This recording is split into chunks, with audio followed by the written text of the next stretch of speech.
बिहार में बक्सर और आरा के बीच रघुनाथपुर रेलवे स्टेशन के पास दिल्ली से गुवाहाटी जाने वाली नॉर्थ ईस्ट एक्सप्रेस बुधवार रात हादसे का शिकार हो गई।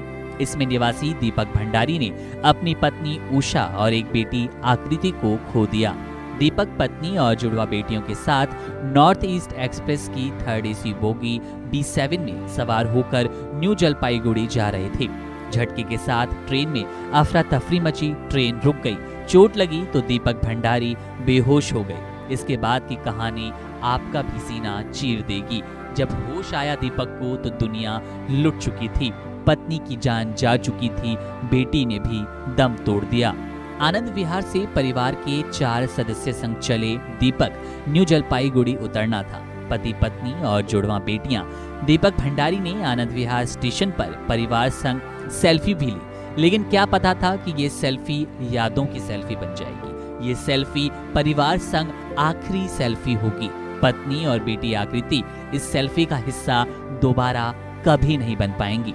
रघुनाथपुर में बुधवार को हुई ट्रेन दुर्घटना में महरौली साउथ दिल्ली निवासी दीपक भंडारी ने अपनी पत्नी उषा और बेटी आकृति को खो दिया। उन्होंने बताया कि पत्नी और जुड़वा बेटियों के साथ नॉर्थ ईस्ट एक्सप्रेस की 3rd AC बोगी B7 में वे सवार होकर न्यू जलपाईगुड़ी जा रहे थे। दीपक भंडारी बताते हुए बेहद भावुक हो गए। वे कहते हैं, रघुनाथपुर में उनकी आंखों के सामने ही पत्नी और 8 साल की बेटी दुनिया से जा चुकी थी। उन्होंने दम तोड़ दिया।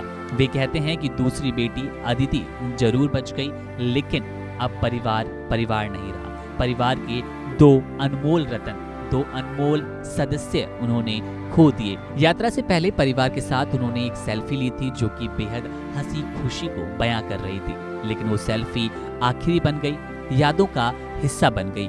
बुधवार की देर रात रघुनाथपुर से सामुदायिक स्वास्थ्य केंद्र में दीपक रोते हुए अपनी बेटी को सांत्वना देते हुए दिखाई दिए। फफक कर रो रहे थे क्योंकि उन्होंने परिवार खो दिया, उन्होंने अपना पार्टनर खो दिया, जीवन साथी खो दिया, एक नन्ही जान खो दी। दीपक ने अपनी आंखों के सामने एक बेटी के जान गंवाने की बात कही और कुछ क्षण के लिए वो कहते कहते ही रो पड़े। उन्होंने बताया, मुझे होश नहीं था, लेकिन होश आया तो मेरे पास कुछ नहीं बचा। मैं सब कुछ खो चुका था। जिस परिवार के साथ चला था वो बिखर चुका था।